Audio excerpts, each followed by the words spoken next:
after the oil heated, you turn it to medium heat. So it doesn't burn too fast and it cooks nicely inside. When you want to take the pumpkin finger out, you use a spoon to ease it out better. Otherwise it might break.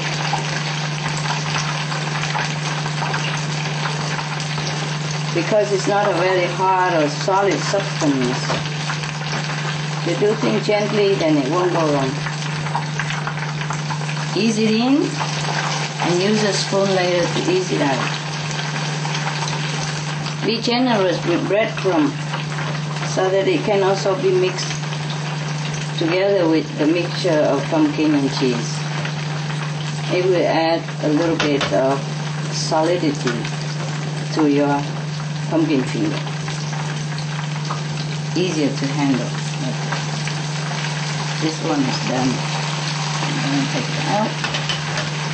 After it's deep fried, it will become harder and it look like this. It look like a finger. So that's why I call it pumpkin finger. But the trick is, if your pumpkin is too wet, sometimes it's younger and it has more fluid, then you can add in a little bit of wheat flour to stabilize it before you cover with the breadcrumb. Or you can mix more breadcrumb in it. And the heat cannot be too low.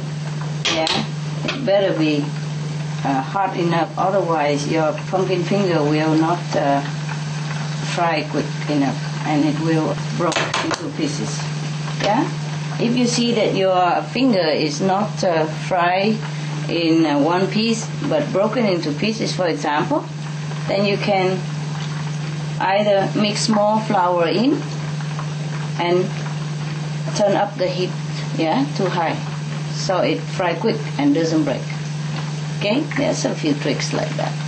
And in such a above mentioned case, when your batter of the pumpkin finger is too soft or something and it breaks all over into your oil, don't worry, just sip the oil into another pan with a metal sieve, and then you have clean oil again and you continue.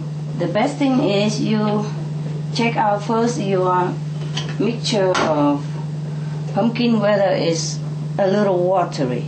If it's a little watery, it's no good.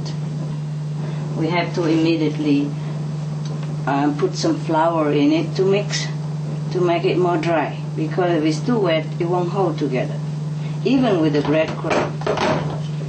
Or you try one first to see if your pumpkin finger hold together in one piece or not.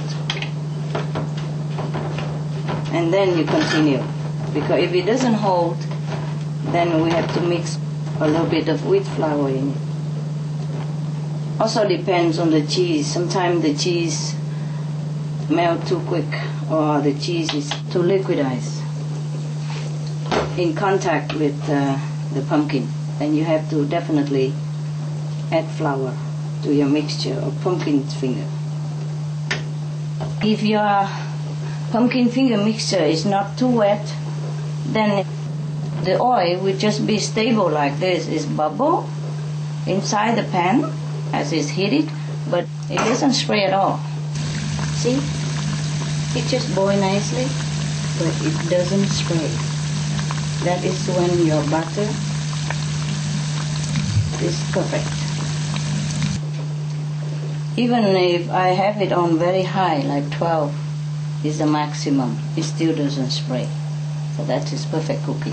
I'm proud of myself, huh? On top of your oven, there are different cookers. Some of them are like heat control.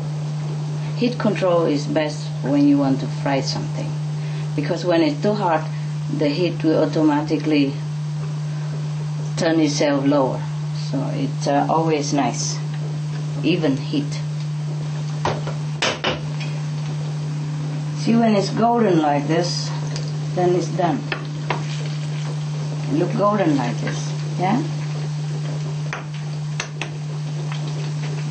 Then it is perfect. and you transfer it into sieve, so the oil will seep out. It's not too oily. Put on the sieve, wait it until the oil drip off. And then we put it on our plate. There we are. I have a sieve there in a bowl, you see. So the oil will drip in there and it will be fine. See how nice the oil just hit it like that and no spray, nothing. I'm using olive oil. Maybe you can try also. And other cooking oil is fine. We have a lot of olive oil because we have a lot of olive in the garden, and my assistant, they are making oil out of it. So we might as well use it.